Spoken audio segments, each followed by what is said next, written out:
So just stick to your job, change the nappies. It's not my job. It's your job to change nappies. I don't know how many times I have to tell you. Seriously, it's my job. Honestly. Are you having a f***ing joke? Deadly it's my serious. job. Deadly serious. It's your job. I'm going outside, bringing all the money in, so the household can operate. Coming on to this. How cheeky is that? Don't need it. I've literally just given birth to our baby 4 weeks ago. Important thing what you said then. You can't bring the money in. That's my job. That's what I'm doing. Like, you can't ever just take a day off of parenting. Like, you can't just go like, I need a sick day. I'm gonna take a mental health day. I'm gonna take a day to recharge so that I could be a better mom tomorrow or for the next month or 2 months or 3 months. You can't do that. And it's like, yes, I could ask my mom for help, or, you know, like I'm lucky enough to do that. But hello fam, how are you all doing? I hope you all are good.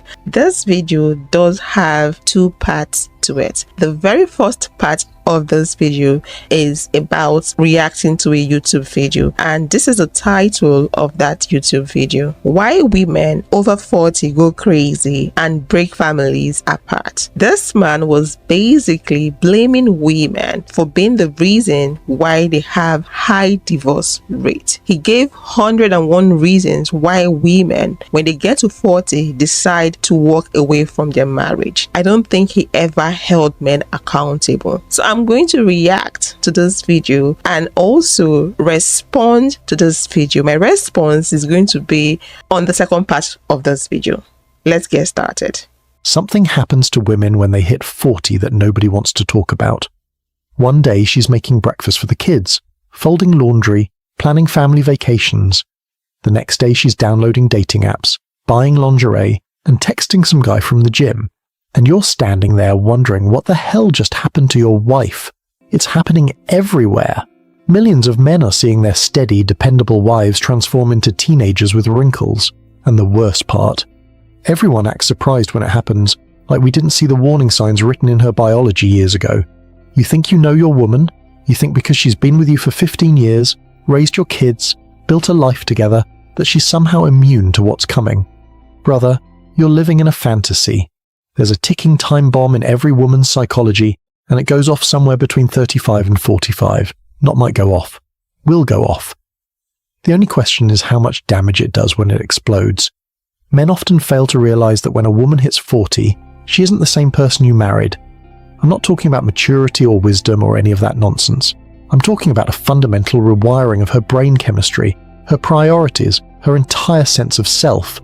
The woman who was perfectly content being a mother and wife at 30 becomes desperately hungry for validation at 40, and that hunger makes her do things that destroy everything you've built together.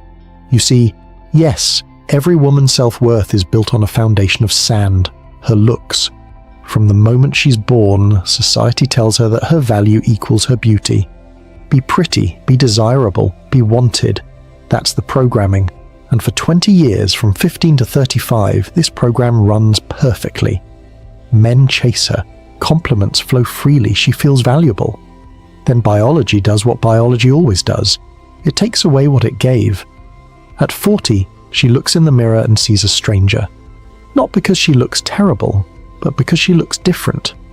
The face that launched 1,000 ships now struggles to turn a single head.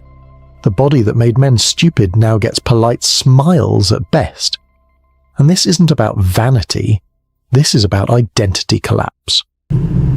is there anyone else out there in their 40s like me who feels kind of invisible? Like, I'm not as cute as I was in my 20s and 30s. I'm definitely not as fit as I was in my 20s and 30s. I don't have as much hair as I used to have. It's literally falling off like the top of my head. Oh! Ah! It's falling off the top of my head. I just spit everywhere. Not as graceful as I used to be. And like the hair that is growing back in, it's gray, which is fine. I'm good with going gray. I've had this gray streak in my hair for a really long time and I've just been rocking it. But like, I don't have any more eyebrows. I don't have any more eyelashes. I just don't feel pretty anymore. Who else is out there who feels this way? because it can't just be me.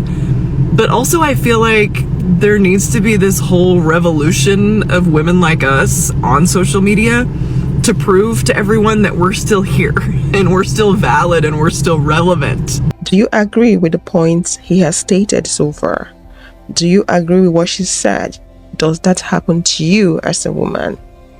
Let's keep listening. Her entire sense of self was built on being desired, and now that desire is evaporating like morning dew. Think about it like this. Imagine you're a professional athlete. Your whole identity, your self-worth, everything is tied to your physical performance. Then age catches up. You're not terrible, but you're not what you were. You can't do what you used to do. Now multiply that psychological crisis by 10, and you'll understand what's happening in your wife's head when she realizes her beauty is fading. But here's where it gets dangerous. Instead of accepting this natural process, instead of gracefully transitioning into a new phase of life, modern women panic. They rage against reality. They declare war on time itself. And the first casualty in this war? Your marriage. At 22, a compliment is background noise. She rolls her eyes. Yeah, whatever, I know I'm hot. But when a 42-year-old gets that same compliment, her brain explodes with dopamine. Finally, proof she still got it. Validation that she's not invisible. That single compliment from a stranger becomes more valuable than 10 years of your devotion. Why? Because your devotion is obligated. His attention is chosen. This is the dirty secret nobody tells you. Married women over 40 are the easiest targets for seduction. Not because they're bad people, but because they're starving for something you can't give them anymore. The thrill of being chosen by someone who doesn't have to choose them. Your attention doesn't count because you're locked in. You're married. You have kids together. What are you going to do? Not find your wife attractive? But that random guy at the coffee shop who smiles at her? That's pure validation. That's proof she's still in the game. And once she gets that first taste of outside validation, it's over. Not immediately, but inevitably. Because now she knows what she's been missing. Now she remembers what it felt like to be pursued, to be desired, to be someone's fantasy instead of someone's reality. And that memory becomes an itch that your stable, predictable love can never scratch. You want to know the exact moment your marriage enters the danger zone? It's when she starts talking about her past with a smile instead of embarrassment. When she mentions her ex-boyfriends not with disgust but with nostalgia. When she tells stories about her single days with sparkling eyes instead of relief that they're over. That's when you know the countdown has begun. Here's the brutal biology lesson they don't teach in school. A woman's brain literally rewires itself as she ages. The chemical reward system that made her feel alive at 25, by 45 it's running on fumes. What used to flood her with pleasure hormones now barely creates a ripple. Think about it. At 20, holding hands made her heart race. At 40, she needs an emotional earthquake just to feel a tremor. Her neurological pathways have changed so drastically. The reason couples get divorced in their 40s is not because of lack of communication or sharing of the responsibilities or financial situations or whatever, okay? The real reason that nobody talks about is that women start going through hormonal changes like perimenopause and menopause and are just angry and irritated at their man for no reason. We've all seen the memes. And from a guy's perspective, it's difficult to understand because our testosterone is going down. And so as a result, we're becoming more level-headed and calm, and you're becoming more psychotic. And so our response is to detach emotionally. And women, of course, are masters at emotions. And so they can pick up on this right away. And as a result, we pull apart from each other emotionally. And that is what destroys marriage and relationships and destroys society.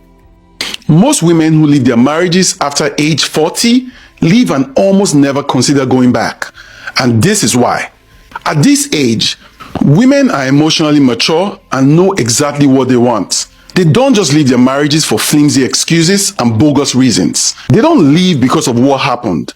They leave because of everything that never did. They leave for the compliments you never gave, the love they never experienced or felt, and the lack of acknowledgement and continual disrespect they have concluded will never stop.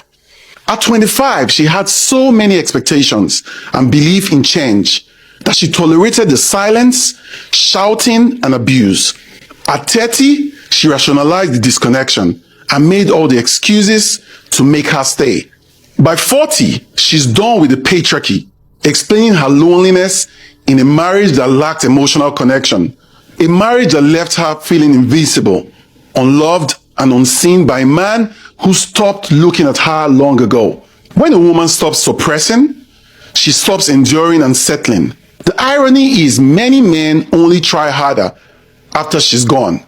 That version of her faded away in the silence you provided. She's done complaining and begging for her needs to be met. You don't expect to neglect her for over a decade, and you expect her to stay until your awakening. Come on. She grew tired of being the emotional laborer, the peacemaker, the therapist, and the prayer warrior in the marriage, as well as the only one who sustained it. Contrary to what you assume and believe, she didn't leave you to find someone else.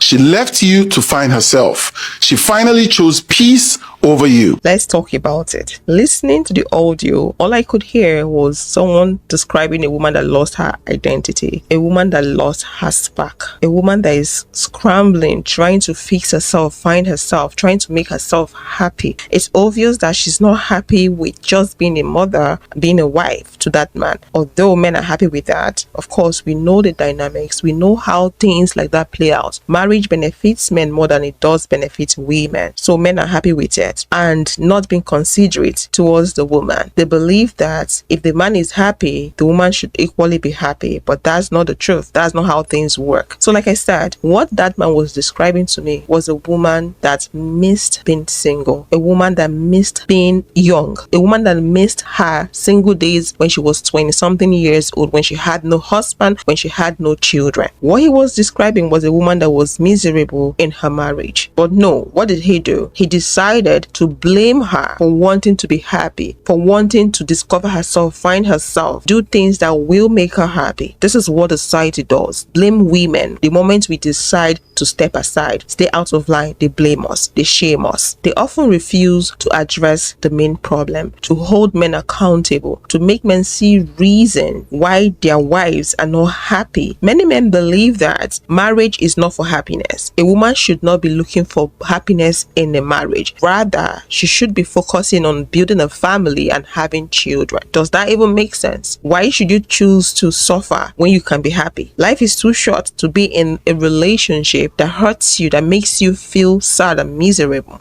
So I once worked with this woman who had been working for the same department for like 43 years, right? And I said, so do you have any plans to retire? When are you going to retire? And she said, well, I could retire and I would like to retire, but I'm not about to go home and sit around with my husband. Her husband had been retired for like 15 years. And so I just looked at her, right? I'm like, what? And she says, oh yeah, I can't stand him and he can't stand me. So I'd rather work. So I find out they had been married for like 40 years. And it got me to thinking, like, when you hear people say, you know, oh, we've been married for 50 years, we've been married for 40 years, that longevity alone is not the only measurement to a successful marriage. Just because somebody's been married for a long time doesn't measure the success or the happiness or the fulfillment of the relationship. Because, honey, that lady should have been at home with her feet up, relaxing. But she wasn't even trying to retire. There's more than one measuring stick to a successful relationship, and it's not always just longevity. All right, love y'all. Bye. Why are so many women in their 40s divorced or thinking about divorce? Imagine this. She's been running the household, managing the kids' schedules, excelling at her career, and still picking up her husband's slack. And now she's wondering, what's the point of this partnership if I'm doing it all by myself? Here's what happens. High-achieving women hit a breaking point.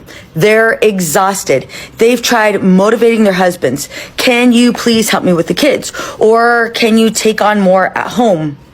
But nothing changes. And resentment? Oh, it grows like wildfire. She starts thinking, I'm already the breadwinner. I'm already handling everything. What am I getting out of this marriage? And that realization is like a tidal wave crashing into everything she thought she wanted. It's not impossible to save the marriage. It's just incredibly difficult when one partner refuses to grow. And the longer she waits, the more she feels like she's losing herself. So if you're feeling this way, ask yourself, are you sacrificing yourself to keep the peace, or are you ready to reclaim your life? Because staying isn't the default answer.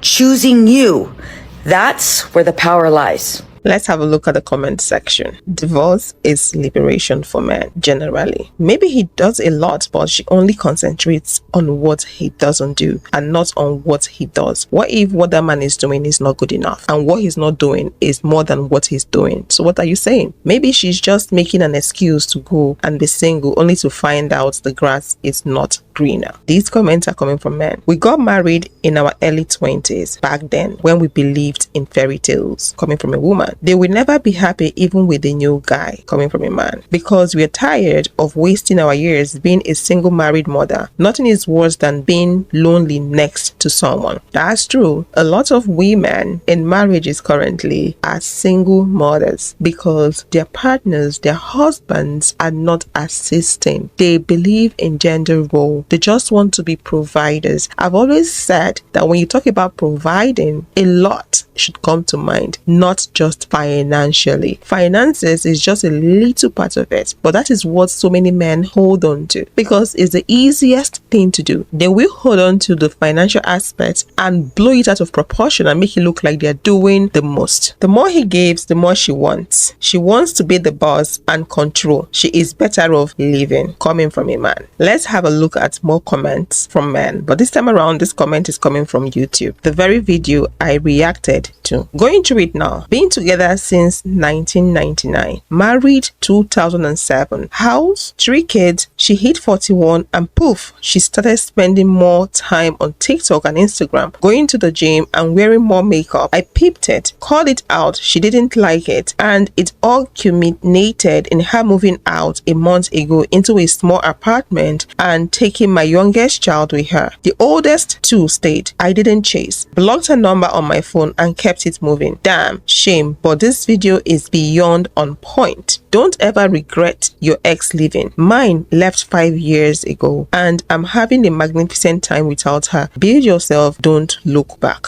Wife hit 47 and she blew up our beautiful family. It's all about the family for men. They don't care about how the woman feels, what is going on with her, what she wants to do. It's all about them and the family. Remember, family is very important to men in the society. It adds feathers to their cap. It elevates their status. So it's very important for them to maintain that family dynamic, that family unit. That's why a lot of men are reluctant when it comes to breaking a home. A man will sacrifice his happiness for his family. A woman will sacrifice her family for her happiness. My husband just informed me that he's had a very long, hard week at work, and so he just wants to enjoy the weekend in a clean house with some delicious home-cooked meals. Yeah. And I said, that's great, because I know that his mother's going to love having him for a few days. At this point, it got to be rage bait, because there's no way that men are going out finding women like this and proposing to them. And no, she didn't just start acting like this. She been this way. I took the liberty of going to her page. She's actually married with a husband. Now, whether or not she's actually living out the shit that she's saying in that video is a whole different conversation. But even if she wasn't, I still can't understand why someone would allow their woman to speak about them online like this. Like, your digital footprint is a real thing now. It's real currency. And to add insult to injury, there's no way these are the women y'all said that we should propose to and provide for and protect. A woman that has agreed to devote her life to her husband before God won't even give him a peaceful weekend because he had a long week at work. And I'm sure he's probably a pay the bills type of guy. Now I refuse to believe it. This got to be rage bait. This has to be rage bait. My brain, I can't process this information properly, let alone fast enough to make it make sense for myself to be like, you know what? I see what's going on. I don't. Y'all really be marrying women like this? Why? Why? You know what, on second thought, maybe this is not for me to understand. This is just not a space where someone like myself can thrive and live comfortably in. And so that's why it's so baffling and why it's given me so much issues with processing. So I'm gonna just stay out of it. Y'all keep the change. Women in their 40s who get divorces and kind of change their life and switch gears, and they're being accused of having a midlife crisis, no. They are returning to who their feral little heart always would have been had the world not kind of pushed and shoved them into this box. We kind of follow the path and do everything that's right and be a good girl and marry somebody and have kids and all these things. And then you realize, okay, but when does life get fulfilling for me? Because I kind of felt, washed away in my younger years, and now in my adult years, all I do is for other people, like what? And you kind of wake up and realize, wait a minute, it's now or never. I better take life by the horns and start doing something, or I'm just always gonna have existed for nothing. So exactly why you notice you never see trad wives in their 40s advocating for that life. And you can discredit this by calling me whatever you want, bitter, jealous, old, gray, blah, blah, blah. This is just one woman with some experience trying to shed light to some other women, because I wish somebody would have told me this. I know that not every young girl out there is naive and stupid and like, I can't wait to serve some man. I know there's some young women, some fucking people out there that are like, man, what could make me happy? And I'm just trying to share some perspective, because life does get great, and it's not as scary as people would have you believe. So yeah, the trad wife life, it does nothing but serve other people, and you can matter too. Let's read some story time in the comment section. People are sharing their experience regarding what she said. I'm so proud of women in their 20s already learning what I didn't learn until my 40s. So happy for them. The hardest part of my divorce after 17 years of marriage was realizing I'd made myself so small in my relationship, minimized all the cool parts of me. So I'm 39, getting ready to turn 40 in March, and I've been telling my husband that I'm unhappy for the past 6 years and have been ignored. I don't know how I stumbled upon your page, but I'm so glad I did, because I can so relate to you right now, because I'm literally going through what you're going through. Divorced about 2 years ago. Trad wife who is almost 50, but I really don't care what others do. But if you ask me, no regret. This woman seems to be happy. First of all, the way you advocate for this is so real, and I'm so glad I came across your page. I feel like my life was passing by trying to be a trad wife, and now that I'm gone, my life has blossomed. I pushed myself to some sort of modern trad wife where I did it all, including a career. Therapy taught me to choose myself first, and it saved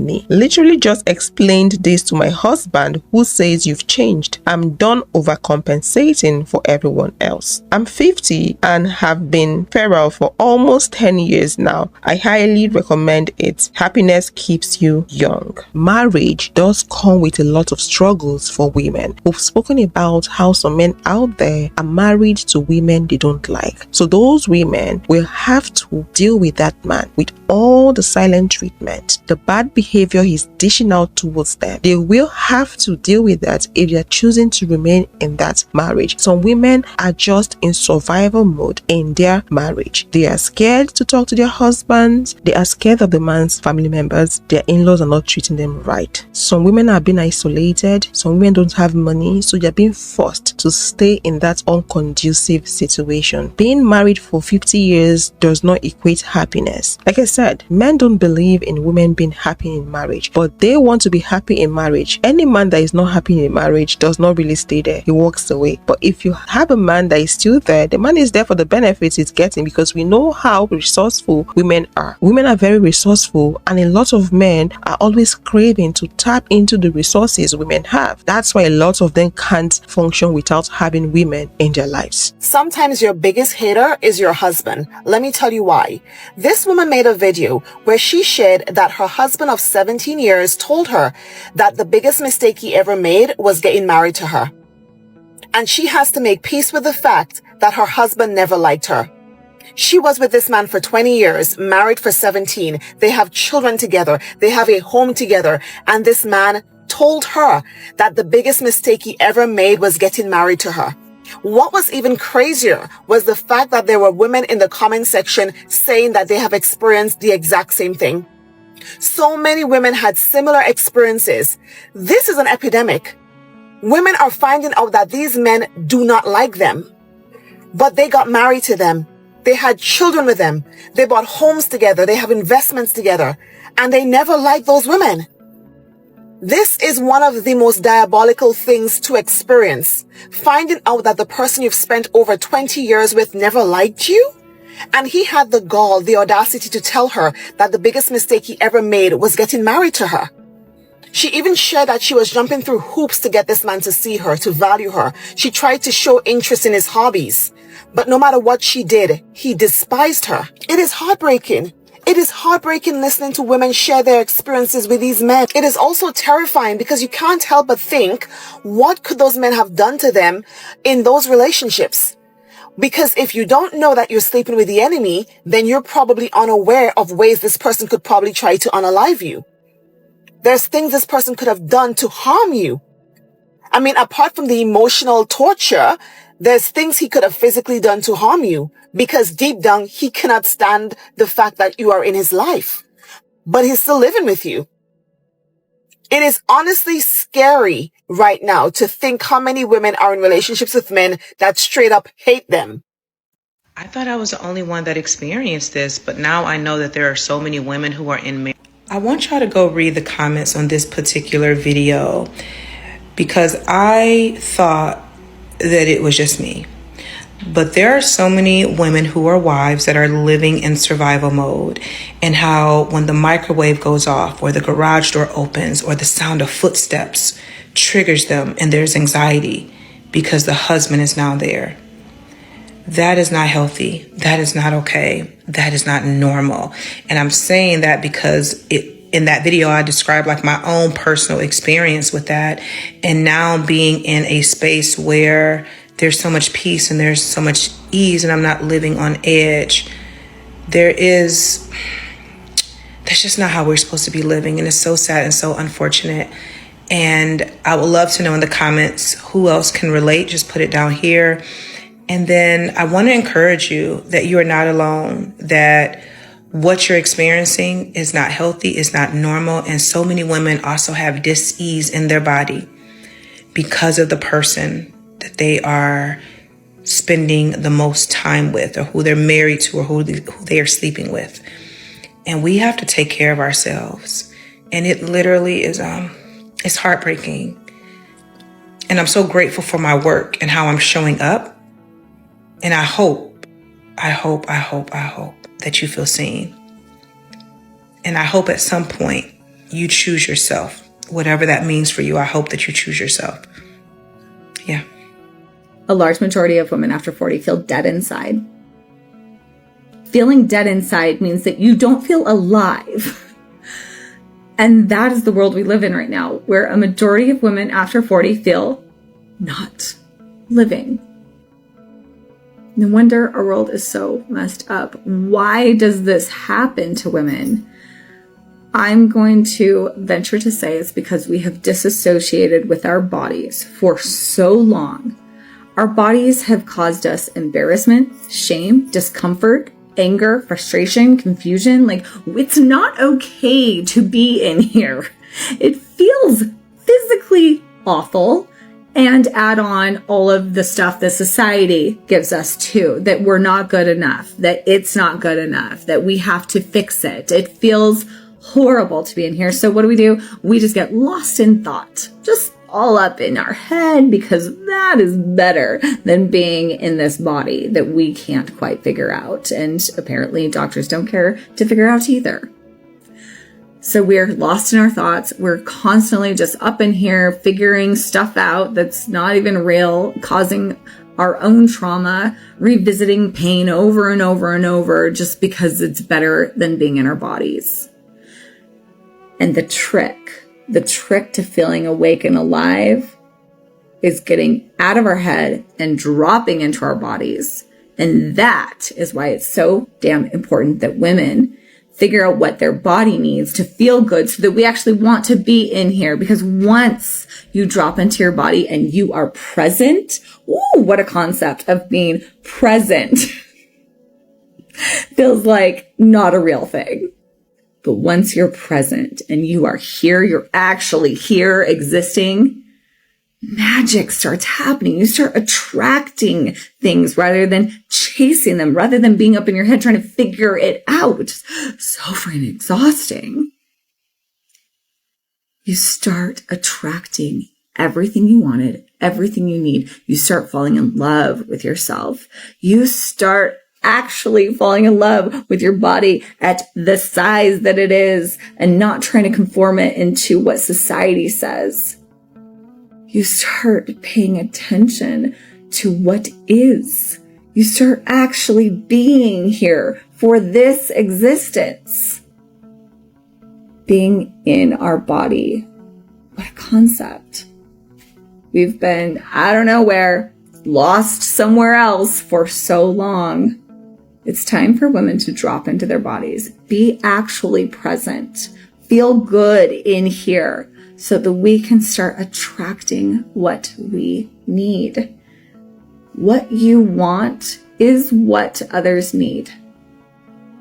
And it doesn't require chasing it. It doesn't require an insane amount of work to running yourself into the ground to get what you're wanting. What it takes is you to actually be here when it shows up. Because it's coming. It's all around you. You just have to sit down and be available for it when it shows up. And that requires you dropping into your body. And for you to want to do that, your body has to be a nice place to be. Which probably means you're going to need some hormone therapy or some supplements or something to wake this body up so that it can house your beautiful soul. But wow, what a difference our world would be if women felt alive.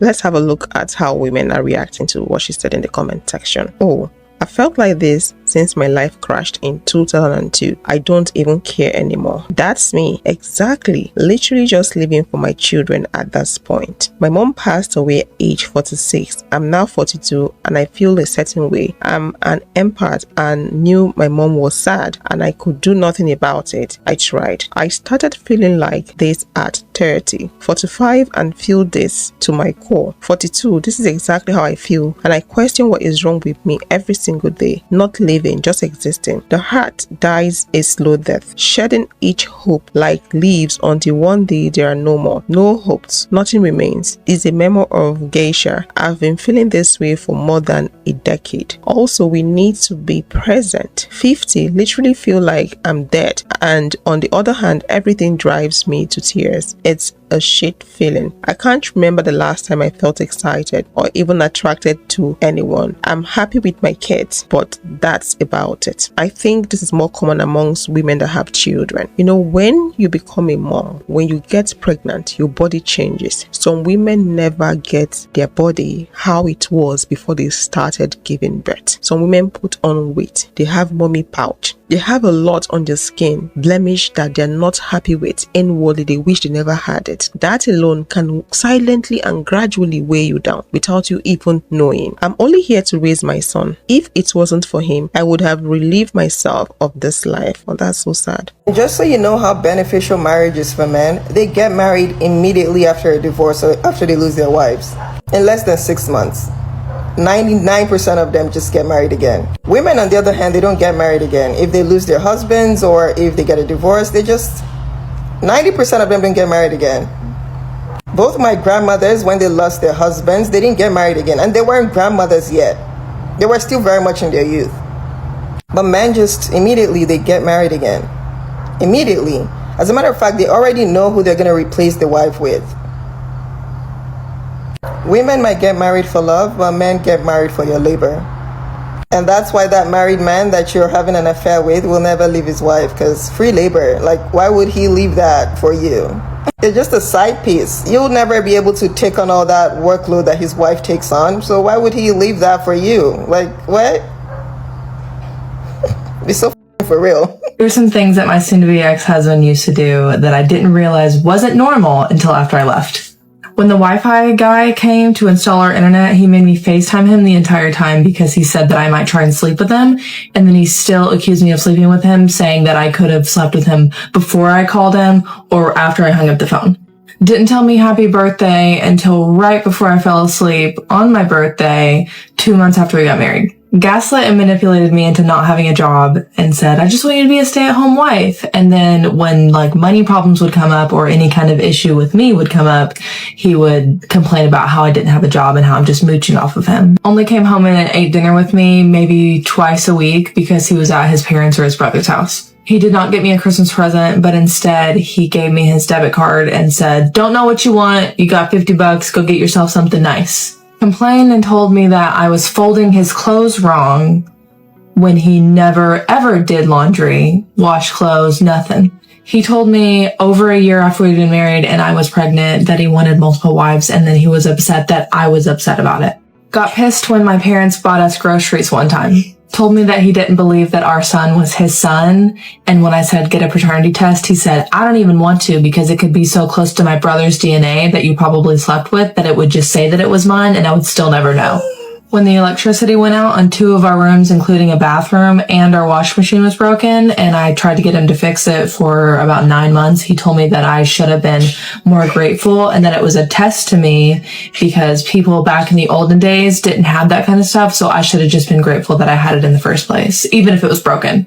Okay, that's all for now. Bye! I guarantee you he was not like this when they first started dating. He was definitely projecting, and I would not be surprised if it was actually him that was cheating. Men who are like this hate women. You have got to hate women to treat a woman like that. Because it's weird at the same time because these exact men still need women to survive. You have to master the ability to be emotionally unavailable for men when you're dating.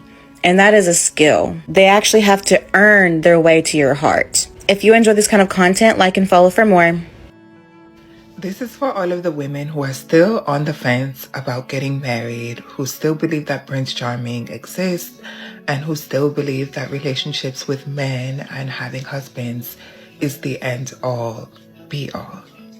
Marriage does not save women, and a large majority of the men who are married absolutely hate their wives and will tell you that at any given opportunity. So, although the article says that the husband let his wheelchair-bound wife lay on the floor for 6 to 8 months, the true story is much more insidious. Bonnie Kornhaber, who was the wife of Louis Kornhaber in the photo, was admitted to and then released from the hospital on October 6th of 2020. The medical condition that she was treated in the hospital for left her wheelchair-bound. When she arrived home, Louis, of course, was not happy about this new responsibility. When Bonnie arrived home from the hospital in her wheelchair, her husband tied a belt around her and the wheelchair so that she could not move. Bonnie struggled to get out of her wheelchair and slipped out onto the ground. After she slipped onto the ground, she could not get up, and her husband left her there for 6 to 8 months on the ground as he continued life as normal. She literally just laid on the ground as her husband waited for her to die. On June 4th, 2021, she told her husband that she was having trouble breathing. Instead of calling 911 or calling for help, he just went to the den to watch television and to wait for her to die. When he came back, she was unresponsive and not breathing. After that, he called for medical help. When Bonnie was found, she was found laying on a pile of trash with spoiled and rotten food all around her. So I guess Louis had been putting food on the floor and stuff on the floor for her to consume. Bonnie was also found covered in waste, sores, and bugs. Although Louis claims that he was embarrassed by the condition of his home and that's why he didn't call 911, we have seen this before. Many men do not want the responsibility of caring for ill wives. They do not want the responsibility of caring for disabled wives. For those of you who still believe that finding a husband is going to be the reason that you do not die alone, get into the facts. Actual facts of the matter are that marriage is an institution that is absolutely terrible for women. It is a garbage deal. A friend of mine said recently, if marriage benefited women, they would have taken it from us already. Right? Because they're taking away everything else that's good for women. Yes. But they're like, get married. Yeah. You should get married though. Yeah. Right? Married women do not live as long as single women. They do not earn as much money as single women. They are not as happy as single women. They are more likely to suffer from addiction than single women. They are more likely to commit suicide than single women. They are more likely to die of homicide than single women. They report themselves in every single way that you can measure sociological data for wellness as being less contented than single women. Interesting. Interesting, given that it's the goal that you are taught is the thing that if you can achieve is going to make you happy. Conversely, married men, and this research has been done on men and women. No research has been done on women and women, men and men. I'll get to that in a little bit, but traditional cisgendered heterosexual marriage, married men, on the other hand, married to women, outperform single men by such a measure that it is perhaps the healthiest thing that a man can do is to get a woman to marry him. Married men live longer, they're healthier, they make more money, they advance more in their careers, they're more creative, they're less likely to commit suicide, they're less likely to die of homicide, they're less likely to die in car accidents in every single possible way.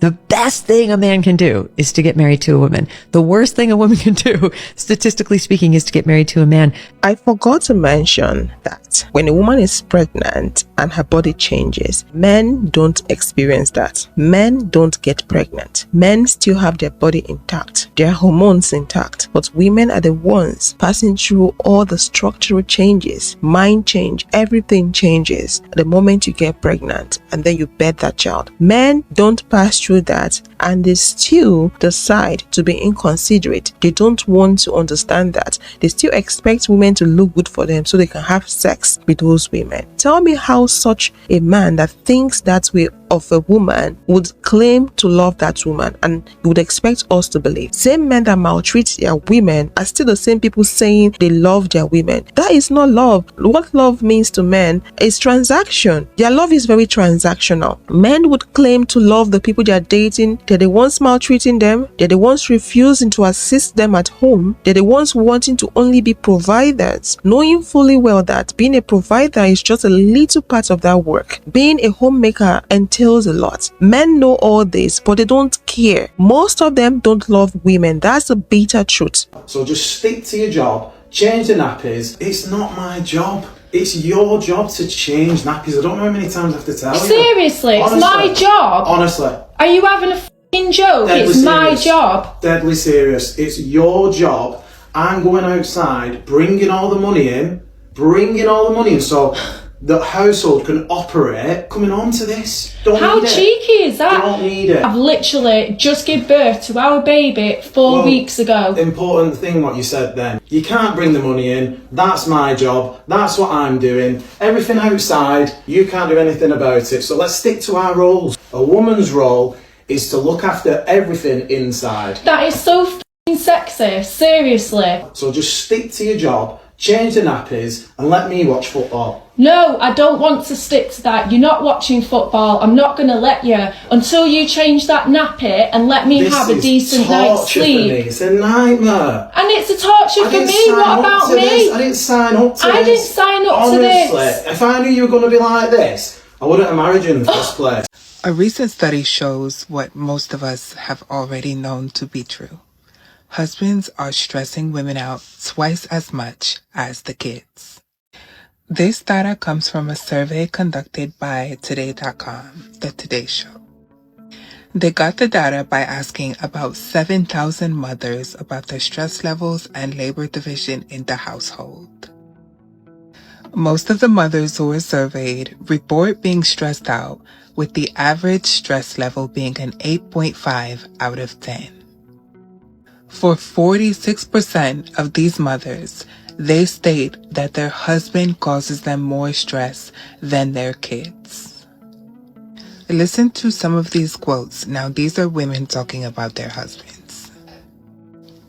Oftentimes, it seems like I'm the only adult in my house. My husband and daughter compete with me for my attention. He gets all the time he wants and I get none. I can't even take a relaxing bath without my husband bringing the baby to me. Y'all, she can't even take a bath without her husband bringing the baby to her in the tub. Most of the wives who were surveyed feel that their husband does not do equal work regarding the kids and household. Listen to this wife.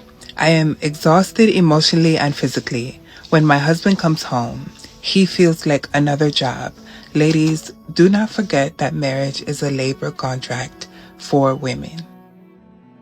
You can go read more about this study on today.com, but ladies, on Wednesday, when you see these very happy couples in their matching holiday pajamas, do not feel bad that you are single, because most of the wives who come on social media and who parade their ring and talk about how they've been with their man for years are suffering behind the scenes. You are not missing out on anything because you are single.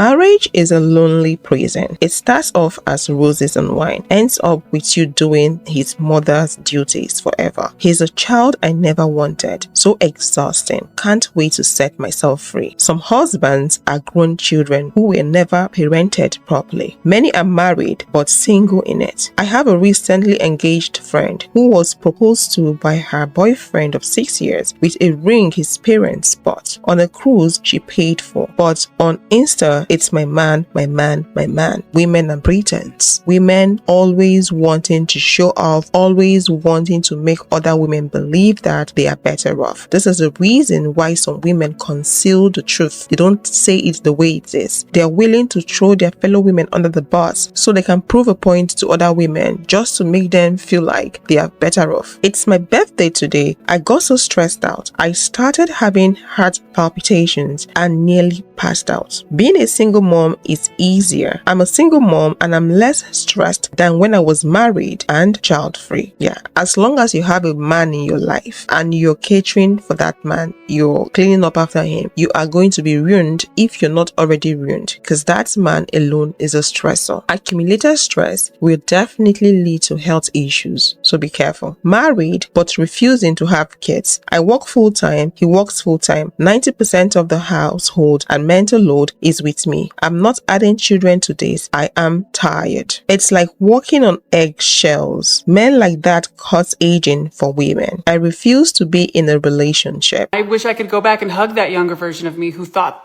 this was it. This is the dad of my kids. So of course I respect him for the sake of making sure that we raise kids together. That's about it. But I wish I could go back and be like, sweetie, he's told you like 100 million different ways that he doesn't actually like you. But it reminded me of my avoidant father and my avoidant brothers and just having this pick-me energy, wishing someone would see me. My mom wasn't emotionally available either, so it was like a perfect storm. Men who grow up with overbearing mothers think a woman should worship them. The whole house ends up tiptoeing on the dad's mood. And it's usually a bad mood. Especially to the dads when your football teams lose. Like, why are your kids knowing that they have to go outside because dad's angry? Come on, man. You really don't understand what it does to all of us, what it's doing to your wife and your kids.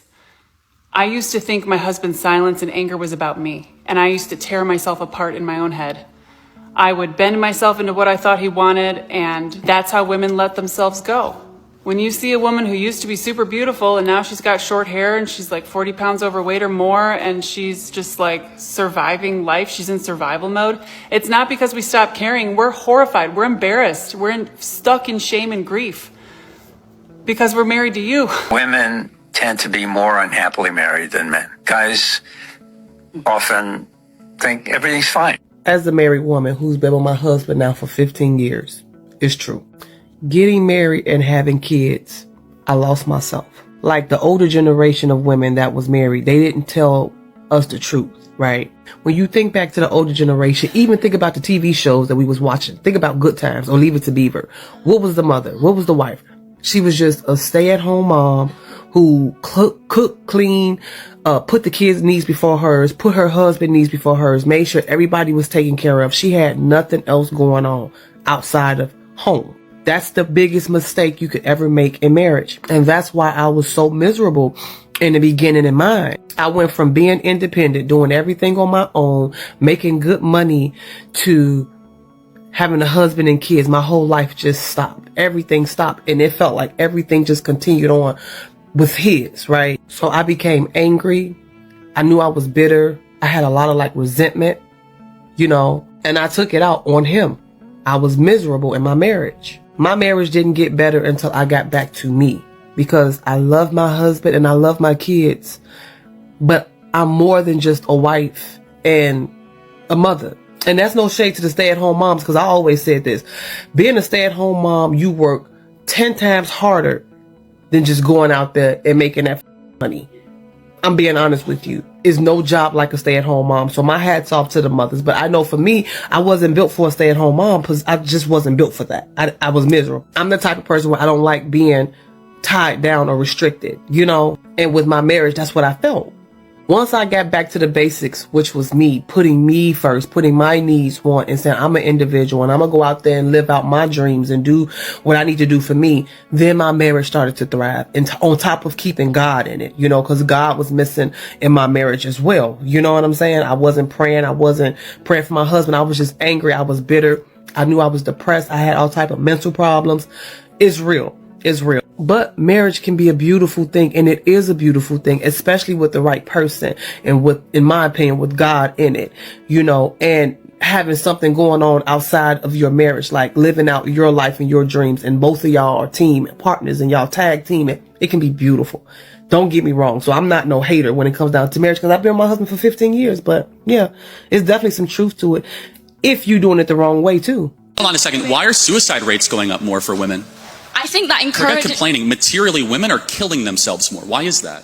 I think that even if both men and women have become unhappier, men's suicide rates have risen as well, and that's also been exponential. Can you at least concede that feminism offers only one potential explanation? There could be also other explanations. Of course, obviously, but feminism is the glaring thing in front of us, where we have fertility rates down, we have marriage rates down, we have unhappiness up. And we did something in the 1960s out of the universities of Brady Friedan and Gloria Steinem and all these feminists that basically said, you're trapped in a home, go get a job, freeze your eggs, take birth control. And all of a sudden, women are way unhappier than they were 40 years ago. And I just have to ask the question, why is that? Is it working? And maybe there are biological differences between men and women that we should respect, and that deep down a lot of women want to get married and have children. In fact, we should applaud it, and we should support it, and we should say it means nothing if you're going to go be a CEO of some shoe company or be some banker in London. What matters if you raise children and you have something to pass down long after you're gone. I think I would bring 2 points to that. The first one is just really simple, which is that you can ascribe liberalism all you want as the cause of the unhappiness. I would argue something else. I would say that it's certain economic policy that has very little to do with the social acceptance of alternative lifestyles. I would say that we can recognize that income inequality across a vast swathe of Western countries has increased, which causes all kinds of social ills, a lack of social cohesion, housing price growth doesn't correspond with wage growth, monopolies increasingly become kind of emboldened to interfere with politics, and monopolies don't prioritize social health either. I think that those offer more compelling reasons for a decline in happiness than an increase in freedoms, because just one more thing, on an intuitive basis, generally speaking, people want more freedom, not less. Okay, so if that's true, why is it, do you agree that the happiest women of the West are married with kids? I would have to look into it, but I think there are certain and objectively we know that, right? The women with kids are not the ones tearing down statues, right? They're the ones that actually have obligations. Does tearing down statues correspond to some kind of smiles per capita data set that I wasn't aware of? Again, it's like, it's a little bit of a one-liner. The happy and the grateful usually don't go burn down Wendy's in their spare time, of which we saw in our country all throughout a single summer. But as a side note, you would agree, objectively, study after study, survey after survey, that the women of the West that are married and have children, especially a lot of children, are far happier than even the ones that earn more money correlated at the same age. So I also don't think that happiness is a very good metric, and neither do you, because you think gay people shouldn't just pursue happiness by being gay. They have other moralistic considerations to be making. So I don't think smiles per capita is a particularly convincing way to measure whether or not we should encourage women to be autonomous. I think we should maximize agency within a fair system that has reasonable parameters, because it's expedient, it's good for the economy, it's logical, it's the moral thing, because if we can't prove the material harms, we shouldn't discourage it. And also, self-reported studies is a really flawed way to do psychology. It's the week before my university exams right now, and I'm standing here explaining the basic methodology behind survey collection in sociology, which you don't even think is a real subject, to Charlie Kirk. If I took one of those surveys right now, I'd check extremely miserable. But so would a Palestinian child who's been torn to smithereens. How are we going to measure... You would say extremely miserable? No, I'm kind of making a joke. No, I mean, but seriously, like, but hold on. I mean, like, that's an important point, though, is that the women in the West have it the best in the world, and yet they're way unhappier than women of sub-Saharan Africa. There's something fundamentally wrong here, because the women of sub-Saharan Africa have something that a lot of women in the West do not have. The women in the West have cats, and they have good jobs. And the women of sub-Saharan Africa, they have a belief in the divine, and they have kids. May his soul continue to rest in peace. He spoke about women in sub-Saharan Africa being happier than women in the West. Women in sub-Saharan Africa are not happier. They might appear to be happy, but deep down, they're not happier. Knowledge is power. Those women have no idea of what is going on. They've been brainwashed to believe that the way things are is the way things are supposed to be. Men are supposed to be in charge. They are supposed to be under the authority of a man and be controlled by a man. So to them, that is how things are supposed to be, is the norms. Those women are in deep captivity. In some communities, it's normal for men to beat up their wives. You would see neighbors even shouting on the woman that is being beaten for provoking the husband to the point that he had to hit her. They don't see anything wrong with the man raising his hands on her. Rather, they blame the victim, because that is what their community made them believe, their society made them believe this is how it's supposed to be. Some women have come to embrace that to the point that when they see a woman speaking up for herself, they tag her disrespectful, they tag her bad woman, she has no home training. So women in sub-Saharan Africa are the way they are because they are yet to wake up. It's so weird when other moms hear me say I don't make my kid my entire existence, and I get the, oh, you're so out of touch, you must not be an involved mom, you're unfit. Because I've been a stay-at-home mom since the day my daughter was born, and she's in preschool right now. Still a stay-at-home mom, never missed a milestone, never skipped a beat. I'm actually class mom in her school. I'm so involved, I'm doing stuff for other kids, not even my own. I'm doing stuff for other kids just so I can be involved in my daughter's school life. So you can miss me with the comments like that. You're not going to shame me or guilt me into having a life outside of motherhood. You're not going to make me feel bad for not letting motherhood completely consume, chew me up, and spit me back out. If you've got lost in the sauce and you lost yourself, you lost your spark, I'm so sorry. I really hope you find it. But I promise you, you're not going to find it by making your entire identity about your kids. The women who haven't lost their spark still have sense of self. They still do things for themselves. They still take time for themselves without feeling bad or without shaming other moms for wanting to do that. So please.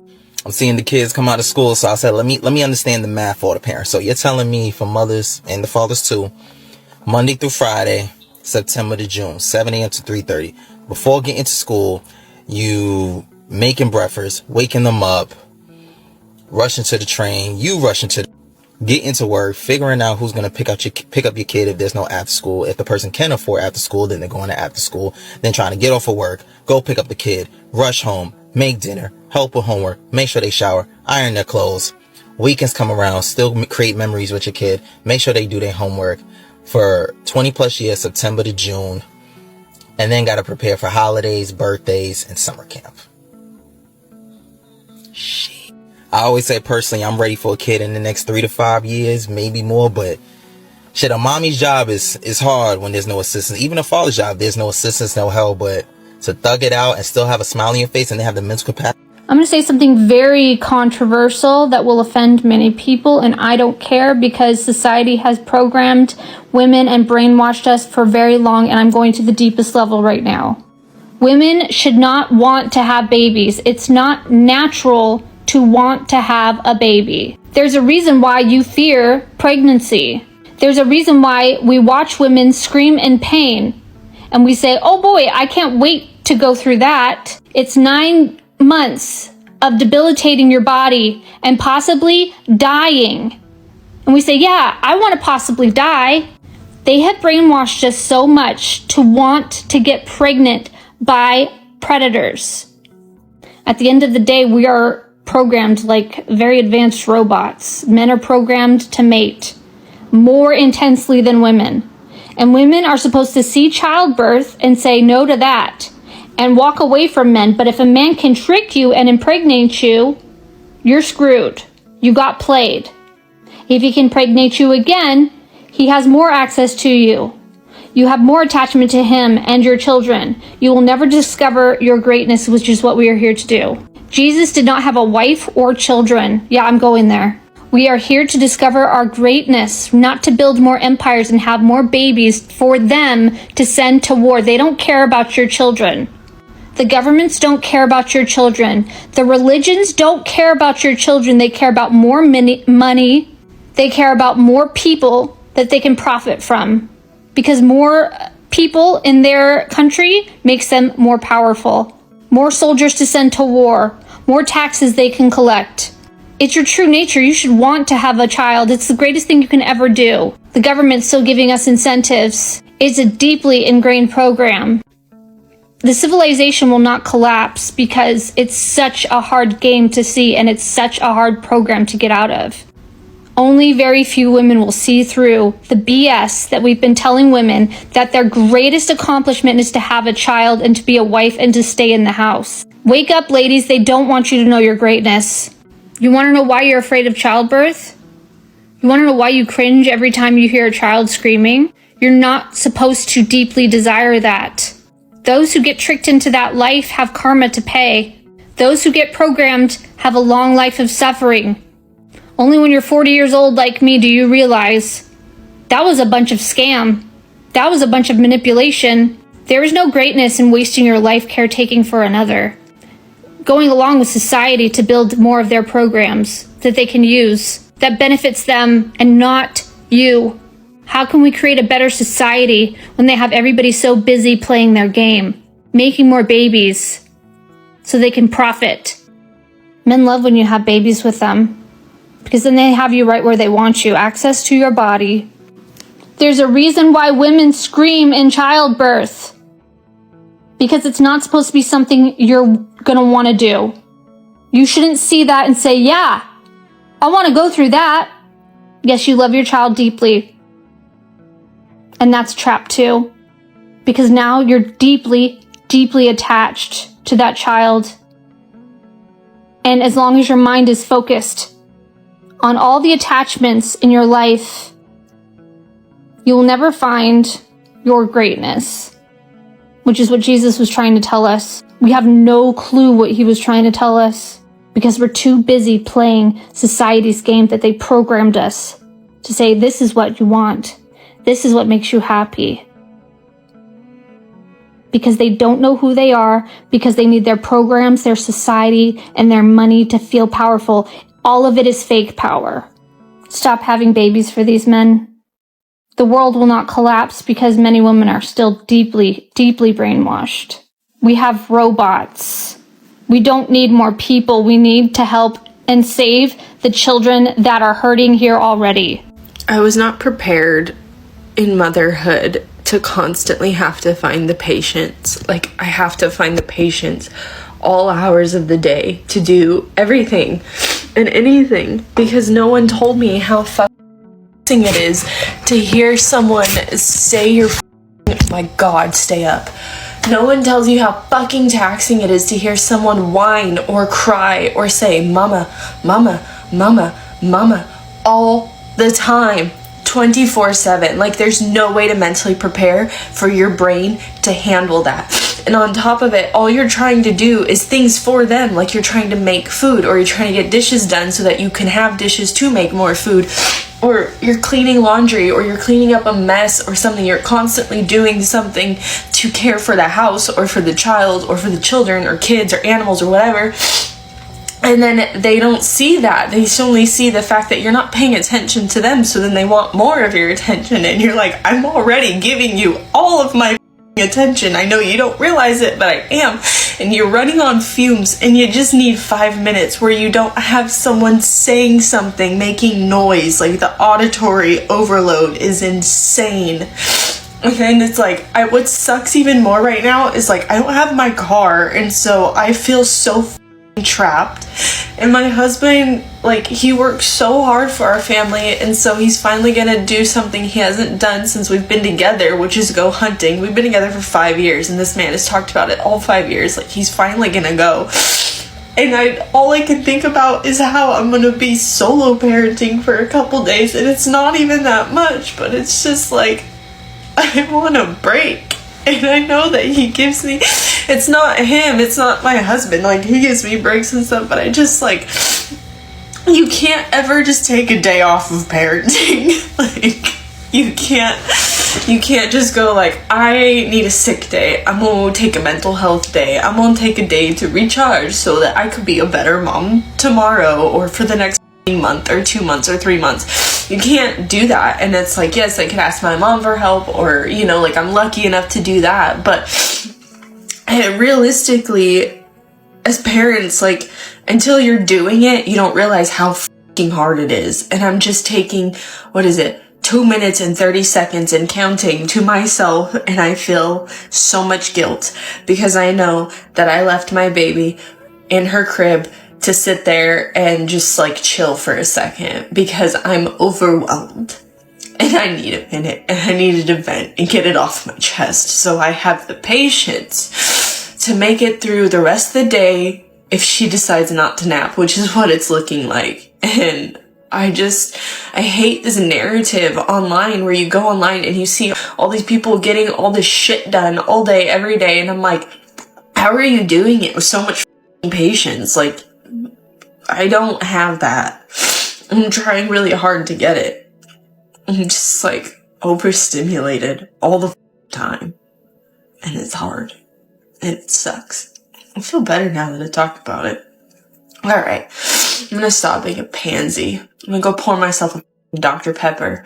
And I'm gonna get into my kid's room again. And I'm gonna go, you ready for the afternoon? Maybe let's go outside and get some sunshine. Let's go play with the dog. Let's play with chalk. I don't know. Maybe I'll just get popsicles out and make everybody happy because it's not for the weak. And I just wanted you to know that. If you're having a hard day with me, we're gonna get through it. It's just a day. Tomorrow we'll be better. We'll have more patience. It'll be smoother. Naps won't get messed up. But today we're in the thick of it. And that's okay. Okay, here's my hot take, so don't come at me. But for the most part, motherhood is deeply unsatisfying. And we don't talk about it enough. And I'm not saying that because I dislike my role as mother. And yes, I know I chose to be a mom. I love being a mom.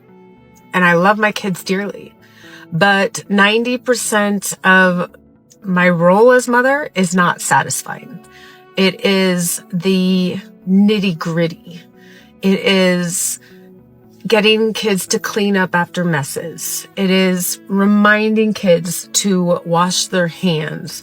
It is convincing kids to eat the meals I make. I mean, it is a lot of work. So much work.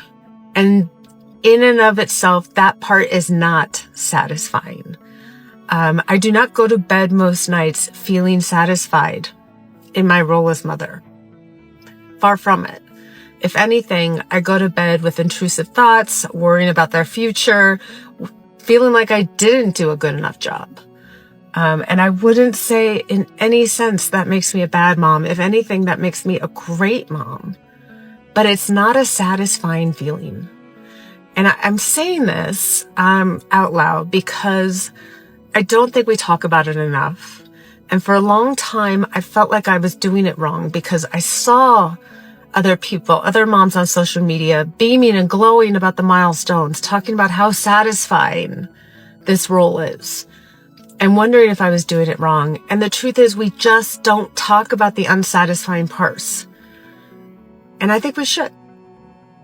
I hope I've been able to answer that question. Why women over 40 are going crazy and breaking their family. I hope men that watched this video have been able to grasp some reasons. I wasn't able to put everything in one video. We have so many reasons why women are going for divorce. Why women don't want to do marriage anymore with men. Men should be more reflective, more accountable, more considerate, more understanding. It's not always about them. It does not always have to be about them. The instance I cited that has to do with the body change, men don't experience that, but they still expect women to maintain that figure. Let's swap roles. Tell me if you know any man that will be happy that his body changed, his body became saggy just because he got pregnant. Men that are so superficial, they are after looks, they want to look good so they can attract women. Tell me if you know any man that will be happy having his body change just because he got married and he was having children. Many men are not willing to do that. Many men are not willing to get pregnant and carry a child, but they expect women to do that. They understand the pain, but they choose to be vile towards women. So men need to be very considerate. They need to be accountable. They need to be responsible, because irresponsible men are the ones that reason this way. Talking about a woman missing her youthful days, castigating her for thinking about it, while you yourself, you're not looking as bad as she looks. Does that even make sense? You don't want her to look happy. You don't want her to do things that makes her happy. We are all humans. We are happier when we are looking our best. That's the truth. So you don't want her to be happy when you know that looking her best and you looking your best makes you happy. How selfish and self-centered can men be? Let me know what you think about this in the comments section. Don't forget to like if you like this video, subscribe, leave a comment, and share this video with your friends and loved ones. And I will see you all in the next one. Thanks for watching.